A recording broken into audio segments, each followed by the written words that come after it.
Díselo. Estamos de vuelta con este su espacio Pío Deportes. Tenemos un invitado muy especial en este momento, Julio de la Rosa Tiburcio, abogado, profesor universitario de la Universidad Autónoma de Santo Domingo, para tratar el tema relacionado a la Federación Dominicana de Peloteros Profesionales, FENAPEPRO. Un tema que viene ya de hace un tiempo. Ustedes tienen unas reivindicaciones puntuales, varias, importantes. Buenas tardes. Sí, buenas tardes. Complacido de poder compartir esta tarde con ustedes y con la teleaudiencia. Bueno, para recapitular por qué algunos inclusive te hacen la pregunta, ¿qué busca uno detrás de esto? O sea, Sí. si no, como alguien dijera que el que no había jugado en Lidón no tenía derecho a hablar de esto. Nos referimos a Octavio Dotel. Efectivamente. A raíz de eso, porque todo esto se ha estado manejando de manera muy bajo perfil, porque particularmente a los jugadores que yo represento no quieren que su participación pudiera afectar la imagen del gremio. Sí. Los gremios, pues, por lo general, a veces caen por diferencias entre sus miembros en situaciones que después no se puede reconstruir la imagen de un gremio por lo que esto representa. En consecuencia, pues salimos a raíz de la intervención de Octavio Dotel, que salió haciendo una serie de exposiciones, sobre todo de que se le quiere hacer daño al gremio. Y daño al gremio le están haciendo con el accionar que actualmente se está llevando a cabo. ¿De qué se trata? Primero, mi participación en todo esto es porque fui de los arquitectos para recuperar, entonces entendíamos que había que recuperar a FENAPEPRO después de 20 años en manos de una directiva que no se advertía avance de cara a las reivindicaciones de los jugadores. Bien. Pero sí que en términos material logró construir la edificación que hoy tiene FENAPEPRO, logró obtener vía donación un terreno de 26,000 metros cuadrados. Wow, Importante. 26,000. 26,000 ¿Valorado metros en cuánto? cuadrados. ¿Valorado en Bueno, cuánto? ahora mismo, en ese momento, probablemente no costaba 10 millones de pesos porque estaba en la zona que sí hoy cuesta porque le cruza al frente la avenida ecológica, construida a 4 carriles con una isleta. Le dio y una que plusvalía, ya le dio una eso no, plusvalía. Le hay una tremendo. plusvalía, exacto, porque zona residencial ya. Efectivamente, no, y ya están desarrollando diversos negocios, centros, plazas comerciales. Nosotros participamos de esa arquitectura que logró a la directiva que encabeza Eric Almonte llegar ahí a FENAPEPRO en cuestión de 2 meses. Usted fue parte de. No, fui el constructor de eso. Y valga la inmodestia, estos estatutos que no existían, lo elaboré yo, totalmente. Ok. Todo esto.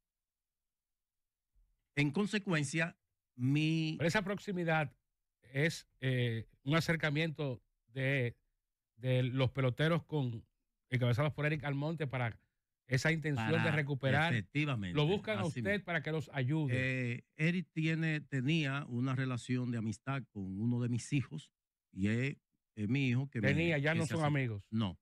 Pues es igual que mi caso. En consecuencia, me dice, papi, ¿tú crees que podamos ayudar? Porque en la federación los peloteros tienen esta queja y esta y esta y esta. Yo le digo, bueno, si me buscan elementos que me puedan servir para yo entonces entrar, pues yo le acompaño, en efecto.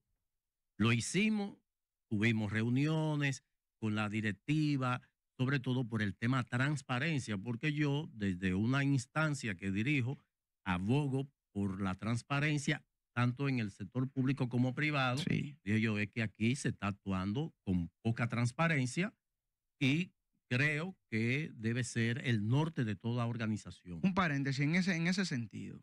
Escuchamos todos, para la gente que no lo ha escuchado, Octavio Dotel en un programa hermano salía en una actitud un tanto hasta desafiante. Diciendo que sí, que se vendieron unos terrenos.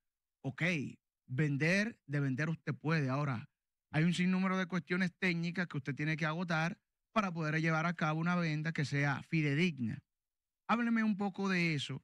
Primero, Segundo, la actitud que no se entiende porque no estamos hablando de un patrimonio personal, sino de algo que pertenece a un gremio. O sea, y que tiene que seguir unos protocolos. Óyeme, no podía haber una pregunta tan certera como esta. Todo esto que ha salido a la luz pública es a partir, porque mi intervención es por el tema de las elecciones. Sí. Que debieron celebrarse conforme a los estatutos. Y no fue así. Bueno, ellos convocaron de manera muy secreta.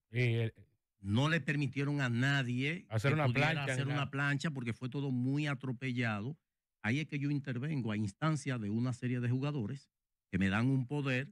Yo comienzo a requerirle informaciones. Ellos hacen una rendición de cuentas. De 4 años solamente rindieron cuenta 1 año. O sea que hay 3 en el aire. Y eso se limitó a estas hojitas que ustedes pueden ver aquí, con una información gruesa, o sea, una información sin calidad, porque aquí podemos ver, por ejemplo, lo que han sido los ingresos de 176 millones de pesos en el año 2023, porque fue cuando vendieron el solar, y aparecen una serie de información que queremos saber el desglose. Solicitamos a través de actos de alguacil esas informaciones y ellos la respuesta que dan es de que los peloteros vayan allá para ellos entregársela o explicársela, cuando eso debía estar en el Pero es que eso es institucional. Eso automáticamente. Eso es fue apoderado por un grupo de jugadores. Tienen que darle la información. Claro, ellos respondieron, ya esa es una opción que vamos a encaminar respecto a las elecciones, porque ellos se reeligieron y fueron unas elecciones irregulares. Y eso también es materia ya de otro proceso. Ahora, lo que ha explotado es la venta del terreno. ¿Cómo nos damos cuenta? En medio del proceso de pedir informaciones, uno de los jugadores que transita por la ecológica, porque iba rumbo a una de las academias que... Sí, por ahí están los Guardianes de Cleveland cerca. Y dice, yo vi un movimiento de tierra en el solar.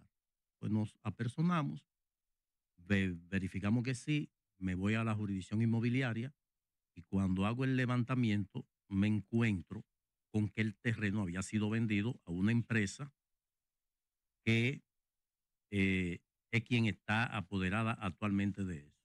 ¿Qué ocurre? Esta es la documentación que tenemos. El título de ese terreno, yo era el depositario porque fue quien lo recibió de manos de Mario Melvin Soto. Y yo lo tenía en caja fuerte. Y un día me llama Bian Araujo, que es el director de director ejecutivo de FENAPEPRO, sí. Que no jugó en Lidón, pero él maneja dinero ahí en cosas. Eso es respuesta a Octavio Dotel, porque él dice que lo que no jugamos Lidón, no teníamos derecho. Que eso no es un argumento eso. Claro, no. Sí. Bueno, yo le respondí lo siguiente, le dije, bueno, que no jugó en Lidón fue a quien consultó el extinto Julio Lugo, en paz descanse, cuando él tuvo un evento judicial para verificar si podía la federación darle una certificación, un aval, una constancia para que el juez de la instrucción para los presupuestos verificara los presupuestos de aseguramiento y que no se iba a retroceder. Y yo le dije a Lugo que sí, habían de los directivos que él hoy defiende, que se oponían. Sin embargo, yo le di el visto bueno, la opinión legal, de que sí, que procedía, era miembro, y es una constancia que le va a ayudar para que no le impusieran como medida de... Y no viola el principio de inocencia. Efectivamente, o sea que lo hice, o sea, que no jugó en Lidón, pues lo hizo. Y mandó a buscar con esa persona que después nos enteramos que fue el gestor de la venta del terreno a buscar el título. ¿Quién es la persona? ¿Usted se lo entregó el título? Sí. ¿Quién es la persona? Alejandro Zavala Peña se llama. Ok. ¿Sí? Ahí está su firma que recibió el título. Pero lo grave de todo esto es que es por lo que hay una demanda ya de nulidad de la venta. Sí. Porque ¿qué encontramos irregular? Los estatutos dicen que para la enajenación del patrimonio de la federación se necesita las 3/4 partes de los miembros. Aterricemos eso. ¿De qué cantidad de miembros estamos hablando? Nosotros estimábamos que habían 300, pero dijo Dotel que hay entre 500 y 700. Es decir, que se necesitan Más de 300 personas para eso. Estamos hablando de 75 personas de 100. Sí. Y esto se resolvió de la siguiente forma. Fácil. La venta. La venta. Hacen una convocatoria de asamblea para el mes de septiembre del 2022, donde convocan, porque la directiva está compuesta por 5, que es la que tiene la representación de la federación a partir de la elección que hace la asamblea. O sea, todos los miembros eligen 5 para que lleven el día a día. Pero si hay una venta, tiene que volver a la asamblea y decirle, pues, queremos vender esto, quién vota, quién está de acuerdo, sí, quién no, y va a salir la mayoría, pero con la participación de las 3/4 partes. ¿Qué ocurre? Ellos convocan el 2 de septiembre una asamblea extraordinaria, como habían 5 miembros, de los cuales solamente quedaban 3, porque Silvio Veras renunció y murió Julio Lugo. Quedaron solamente 3. Ellos hacen una asamblea e incorporan a Nelson Cruz, a Robinson Cano, a Félix José, a Octavio Dotel, a Juan Ramón, a Juan Francisco y a José Los Díaz en esa asamblea. Entonces, esta asamblea es la que le da poder para escoger una nueva directiva compuesta, en ausencia de Julio Lugo, pues integran a Juan Francisco, y en ausencia del renunciante Silvio Vera, integran a José Los Díaz. Entonces, esa directiva irregular, porque esa asamblea debió ser de todos, no de ellos 3. Entonces, esa asamblea le da poder a Eric Almonte para vender el terreno. Pero, ¿qué ocurre con el terreno? En algo totalmente extraño, primera vez que vemos que se vende un terreno fiado. ¿Cómo? O sea, estamos hablando de 157 millones de pesos que postergan el pago, un inicial de 60 millones de pesos y los otros a 3 años sin interés. ¿En razón de qué? Y sin nada. Esa es la gran pregunta que nosotros le hemos hecho. Porque el gremio vela por sus agremiados, o sea, y si se va a hacer un trabajo, una venta, claro. Tiene que ponerse a conocer, pero eso no es lo grave de esto. Lo grave de esto es que cuando solicitamos las informaciones, ellos hacen una rendición rendición de cuentas. Nos encontramos aquí con la belleza de que por concepto de comisión por ventas del terreno. ¿Quién comisiona? Se pagaron 26 millones de pesos. ¿De los 60? De la venta de 157. Okay. Se comisionó por el total. Por el total. Pero un 15%, sí. Cuando la práctica inmobiliaria es de un 5% negociable, como a veces mucho, hasta un 2. Un 3. Y una venta muy grande. Yo le puedo dar fiel testimonio de eso. Ronda entre un 3 y un 5. Exactamente. Si una venta, tú dices, y si una venta que tú estás seguro de que cualquiera la va a comprar, te voy a dar el 5. Sí. Ahora, pero si muy una difícil, venta muy alta, yo que estoy también en el mundo inmobiliario, un 3. Pues sé que es entre 2.5 y un 3. ¿Quién comisiona? Eso es lo que ellos no han querido decir. ¿Quién comisiona los 27 millones? No, pero se supone que si la comisión, si hay un pago diferido, debe ser también diferido el pago de la comisión. Exacto. Bueno, entraron 60 y se pagaron los 27. Y se pagaron 26 millones. De comisión. De comisión. Ahí hay una irregularidad evidente. No sabemos a quién, pero eso no es. Había que resolverle con el que comisionó. Efectivamente. Pero las comisiones no son irregulares, no son ilegales. No, Tiene que salir quién comisionó. O sea, claro, quién lo recibió. No, y como dice el profesor, ¿por qué si hay un pago diferido a 3 años hay que comisionar de entrada? Cada vez que se haga un pago se le paga una proporción. La proporción de la comisión. Un tema de la federación que mediáticamente, yo lo puedo decir ya, está afectando y yo conozco desde adentro, ya eso viene un proceso desde el tema de la agencia libre. Primero, nosotros hacíamos una crítica aquí, la pueden tomar como quieran, en el caso mío constructiva, porque yo decía que FENAPEPRO tenía que abocarse con sus agremiados a unos congresillos y preparar a los peloteros en razón de saber a lo que iban. Hay una queja de un pelotero que es el más popular del país, de la Liga Dominicana de Béisbol, me refiero a Emilio Bonifacio, donde él ha dicho abiertamente, mira, los peloteros prácticamente no saben en qué pie están. A nadie se le informó. Eso era parte de la propuesta nuestra. Es que nosotros, yo le acompañé con el propósito de construir realmente una federación donde había contemplado inclusive una cooperativa. Claro. Porque hay muchos jugadores que después de haber obtenido grandes recursos terminan en la miseria. Se ven sin un centavo. Sin un seguro, Entonces, nada. el gremio debe inclusive preparar lo que sería la inclusión financiera, que todo eso se tenía programado. Que sean crucillos. Totalmente, de irlo formando y sobre todo lo de la cooperativa, porque un jugador que tiene un salario aquí autoriza a que de esa parte se le retenga y se le pase cuando un jugador les obtenga $1 millón de pesos, podía optar por un préstamo de 3 millones de pesos, como suele ocurrir en la cooperativa. Yo estoy como en 5 cooperativas, entre ellos cooperativas de gremios. Entonces, ¿qué es lo que nosotros hemos estado tratando de evitar? De que esto se salga del proceso inicial de la solución de controversia o la solución pacífica de controversia. ¿Pero a quién hace daño la transparencia? Porque eso es lo que no entiendo. Esa es la pregunta que nos hacemos. Porque tú tienes que decirle a un pelotero que vaya a hablar personalmente contigo. Eso es institucional. Es que eso debe de estar inclusive colgado en el portal de eso. Pero tú no puedes en 4 años hacer una rendición de cuentas de 1 año, como en efecto ellos hicieron. Entonces, no conocen los peloteros lo que ocurre con los recursos que recaudan, porque tal vez algunos piensan, el público entiende, dice, pero ¿y qué están reclamando? No.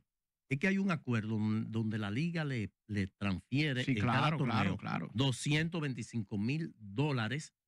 Eso viene siendo como una especie de retención que se hace por la participación de los jugadores para que esto entonces pueda hacerse un uso apropiado. Por ejemplo, en ese terreno de 26,000 metros cuadrados que Mario Soto tenía la intención no solamente de hacer una casa club, sino también una especie de refugio donde se pudiera cualquier jugador que tuviera la necesidad que se quede sin hogar. Sin hogar, que hay con muchísimas atenciones situaciones médicas y todo eso. Esa era la intención. Porque lo único que ellos están haciendo en favor del pelotero es un seguro médico que ellos pagan, que en el año 2023 ascendió a $1,250,000 pesos. Pero tienen aquí en sueldo administrativo $4 millones de pesos. O sea, al año. Al año. 4 millones de pesos. ¿Y 4 millones de pesos. Tiene no, es que nadie sabe lo que está pasando ahí. Nadie sabe, mira. Bueno, para una nómina de 4 millones de pesos en un año tiene que tener 50 empleados. Efectivamente. Entonces, particularmente, y en donaciones, 1 o 2 millones de pesos fue lo que dieron totalmente. Aquí en los gastos de juegos de leyenda dice que gastaron 7 millones de pesos. Una pregunta. Pero ¿cómo que gastaron? ¿No se supone que ese evento es para recaudar, no para gastar? No, ¿y lo recaudado? Recaudaron 10 y gastan 7. Es lo que uno deduce. No, pues no es negocio. Mira, esto no ha tenido, parece que el CEA, el Consejo Estatal del Azúcar, que fue quien donó el terreno, por gestión de Mario Soto, que dio muchas patas detrás del entonces presidente Hipólito Mejía, hasta que finalmente lo dona. En la investigación que hemos estado haciendo, el CEA parece que por el componente jurídico que conlleva una donación, pues lo que hizo fue un contrato de venta. A FENAPEPRO. A FENAPEPRO. Y el título así lo contempla. Si eso hubiese sido objeto de una donación, nosotros, independientemente de los peloteros, que son los que nos han tenido frenados, nosotros hubiésemos accionado como un ciudadano dominicano corriente ante una donación que hace el Estado a una institución y esta lo transfiere. Que es intransferible en este caso. Es intransferible en este caso, porque una donación no debe transferirse. Sin embargo, ya en el caso de Jorge Bell, ellos demandaron la nulidad de esa transferencia. Técnicamente, ¿en qué está ese proceso? Me dijo el abogado José Eliseo Almanza que ya fueron al proceso, ellos no mandaron a nadie. O sea, FENAPEPRO no mandó abogado. No mandó abogado, lo que significa que le habían de ¿Se seguro, conocieron un defecto? Pues se pronunció el defecto. Esto ya es por un lado, pero hay varias acciones que nosotros vamos a encaminar más adelante para demostrarle, sobre todo aquellos que ellos han tenido en las redes sociales cuestionando que uno quiere hacerle daño al gremio, le aseguro para tranquilidad de ellos que el daño se ha detenido a la imagen, porque naturalmente que va a afectar la imagen, porque muchos de los jugadores, en el caso de los que yo represento, no quieren que se afecte la imagen del gremio. Finalmente, Pero finalmente. una Tomás, acotación. ¿Y cómo es que uno ve en redes sociales exjugadores prácticamente pidiendo Así porque no es. tienen cómo sobrevivir? Bueno, ahí está el caso de Apolinar sí, García en Sí, Bonao, sí. que se gana el sustento tapando goma. Así es.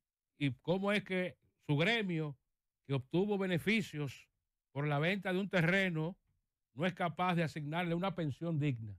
Efectivamente, porque eso, el alegato que No que ellos le den hacen, 100, 200,000 pesos mensuales, qué sé yo, 30, 40,000 pesos, el alegato, para que ese pelotero sobreviva dignamente. el alegato que ellos hacen es de que el terreno supuestamente se corría el riesgo de que pudiera ser invadido. ¿Prometido por no, quién? pero si se invade, se busca la forma. Claro, se tiene un O sea, título, eso claro. ya. Y Y un título se le realmente, impone a cualquiera. realmente nosotros hicimos un desplazamiento allá hasta el terreno y se puede verificar que realmente ahí hay otros terrenos y no han sido Y no han sido invadidos. invadidos. Claro, es el terreno. O sea, Totalmente, el ya argumento era totalmente una posible invasión. una posible invasión. Entonces, lo que nosotros estamos, que inclusive la aparición de manera poco transparente de figuras como Nelson Cruz, Robinson Cano, también ha hecho que uno pueda verificar si realmente ellos tenían conocimiento de eso. Hay una información oficiosa, porque ellos no quieren dar la información oficial y desconocen que lo que buscamos es comparar las informaciones oficiosas que tenemos con la oficial, porque inclusive algunos de esos que participaron han dicho no recordar haber firmado. ¿Cómo? O sea, estamos Entonces, hablando de palabras mayores. una situación grave. Por eso queremos confirmar esas informaciones que hemos requerido para no hacernos eco de las informaciones oficiosas y no darle ni afectar la imagen del gremio. Finalmente, ¿qué rol está jugando Emilio Bonifacio? Porque vemos que es uno de los peloteros que en esa dirección que usted está exponiendo más se pronuncia y tiene, desde el punto de vista que yo lo veo, o sea, no tiene ninguna animosidad, lo único que está persiguiendo, explícame, dime, Transparencia, oriéntame. claro. Transparencia. Sin embargo, yo transparencia. veo que recientemente Félix José le entró A Bonifacio. en el Instagram de Bonifacio, fue y le publicó con una mala palabra incluida a una persona que en ningún momento, yo no lo he visto, no sé si ustedes, yo nunca he visto a Bonifacio refiriéndose de manera negativa contra nadie. No, a nadie. Nadie. Miren, y sobre todo, Emilio Bonifacio fue de los propulsores de que haya un cambio, porque él tiene una serie de ideas que quería que se pudieran desarrollar en el gremio. Y hay Sin que embargo, decirlo, Bonifacio está cómodo, Bonifacio no tiene que bregar si con hubiese nada de sido, eso. si hubiese sido por él, porque un grupo de peloteros querían que él encabezara la plancha. Una plancha, y él alegó de que tiene la familia que no, vive fuera, que su hijo, que él está activo todavía como pelotero. Está jugando sí en México, que de él estar realmente ya liberado para dedicarle el tiempo que eso amerita, porque si tú no atiendes y le das el frente, realmente no va a tener buenos resultados. Entonces, todo esto, la llegada de la directiva encabezada por El Almonte, fueron propulsores Emilio Bonifacio, Wilkin Castillo, Juan Carlos Pérez, Cristian Adames, estuvo también Juan Francisco, fue un grupo eran los capitanes, Junior Ley, eran los capitanes. Sin embargo, la respuesta que ellos han recibido no es la mejor. Bueno, públicamente es penoso. Sobre todo el tema de la agencia libre no se le explicó y eso ha creado una situación que muchos peloteros que tenían su problema resuelto con los equipos, pues han tenido que salir, ya no tienen lo que tenían antes, que tenían una consideración extra porque ya esto es un negocio ya la relación Se tensó. armoniosa entre jugador y equipo, que a veces el equipo se excedía, a veces tenían un contrato, bueno, son tantos, pero mira, yo necesito que tú me des, le Ese es un tema adelantaban y todo eso. pendiente, porque a todo eso se propósito de terminó. agencia libre, yo quisiera saber que la federación me diga, mira, tenemos un año de agencia libre y los resultados son estos. Devengamos tanto en salario, por encima, por debajo, porque usted tiene que medir lo que está implementado. Sí, porque tampoco hay transparencia en eso, no se manejan, no hay realmente mucha información al respecto. Bueno, agradecer a Julio de la Rosa Tiburcio, abogado de una parte de los peloteros de FENAPEPRO que están abogando, ¿no? Pidiendo transparencia en este sentido. Vamos a apostar que esta solución, que este tema tenga solución lo más pronto posible. Vamos a hacer la pausa. Volvemos ya con esta parte final de Pío Deportes.